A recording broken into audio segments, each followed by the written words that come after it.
నమస్కారం. నేను చందు. ఎదురీత ఆశావాద దృక్పథం మనిషిని గెలుపు తీరాలకు చేరుస్తుందని మన ప్రాచీన సారస్వతం బోధించింది. జీవం తొణికిసలాడుతూ నిండు నూరేళ్లు చూద్దాం, నూరేళ్లు విందాం, నూరేళ్లు మాట్లాడుతూ కలిసి ఉందామని వేదం ఉపదేశించింది. ఎన్ని ఒడిదొడుకులు ఎదురైనా తట్టుకునే మనస్తత్వాన్ని మనిషి అలవర్చుకోవాలి. ఎంత కష్టం వచ్చినా సర్దుబాటుతో సహనంతో జీవించాలి. పల్లానికి ప్రవహించే నీరు రాయి అడ్డం వస్తే పక్కకు తప్పుకొని ముందుకు పోతుంది, కానీ ఆగిపోదు. భయంకరమైన నది ప్రవాహానికి గడ్డి మొక్కలు తలవంచిన తర్వాత తట్టుకొని నిలబడతాయి. అలాగే మనిషి ప్రతికూల పరిస్థితులు, కష్టాలు ఎదురైనప్పుడు వాటిని ఎదుర్కొని నిశ్చలంగా ముందుకు సాగాలి. కాలం అనుకూలించినప్పుడు రాబోయే మంచి రోజుల కోసం ఎదురుచూస్తూ మనుషులు భౌతిక మానసిక శక్తుల్ని ఎలా పెంపొందించుకోవాలో మహాభారతం బోధిస్తుంది. శకుని మాయాజూదంతో అరణ్యవాసానికి వెళ్ళవలసి వచ్చిన పాండవులు తమ దుస్థితికి బాధపడలేదు. తీర్థయాత్రలు చేశారు. ఋషులతో ధర్మశాస్త్ర చర్చలు జరిపి ఆ కాలాన్ని సద్వినియోగం చేసుకున్నారు. అర్జునుడు తపస్సు చేసి శివుడి అనుగ్రహంతో పశుపతాస్త్రాన్ని పొందాడు. ఇలా పాండవులు భవిష్యత్తులో జరగబోయే యుద్ధానికి కావలసిన శక్తి సామర్థ్యాలను సంపాదించుకున్నారు.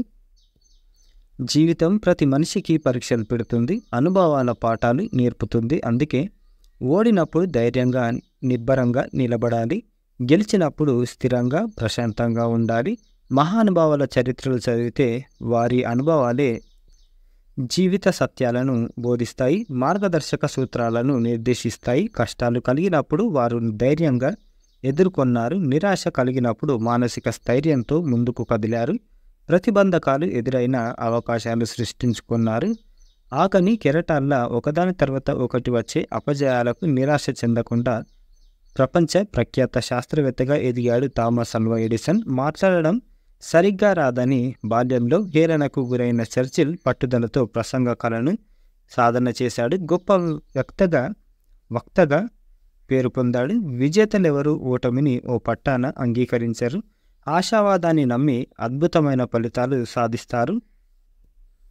మేఘం నుంచి జాలువారిన ప్రతి చినుకు ముత్యం కాదు, కానీ ఆ చినుకు ఏ చిన్ని మొలకకు ప్రాణం పోస్తుంది.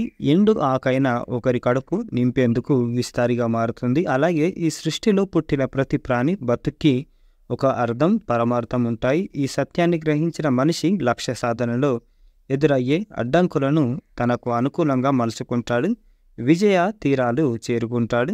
ఆధ్యాత్మిక మార్గాన పయనించే భక్తుడి బాట పదునైన కత్తిమొన మీద నడకలా ఉంటుంది. భక్తుడిని పెడదారి పట్టించి గమ్యాన్ని మరిపించే ఆటంకాలెన్నో ఎదురవుతాయి. తండ్రి తనను ఎన్ని రకాలుగా హింసించిన బాలభక్తుడైన ప్రహ్లాదుడికి అంతటా నారాయణుడే కనిపించాడు. అయినా అతడికి తండ్రిపై ద్వేషం లేదు. చివరికి తన తండ్రికి ముక్తిని ప్రసాదించమని నారాయణుని ప్రార్థించాడు. ఉత్తమ భక్తుడిగా నిలిచిపోయాడు. లక్ష్య సాధనలో ప్రతికూల పరిస్థితులు ఎదురైన ఎవరిని ద్వేషించకూడదు. ఆత్మస్థైర్యంతో ముందుకు సాగాలి. అలాంటి వారే భగవంతుడికి ప్రీతి పాత్రులు అని విశ్వనాథ రమగారు రాసిన అంతర్యామి. ఎదురీత లైక్ చేయండి, షేర్ చేయండి, సబ్స్క్రైబ్ చేయండి. Thank you. ధన్యవాదాలు.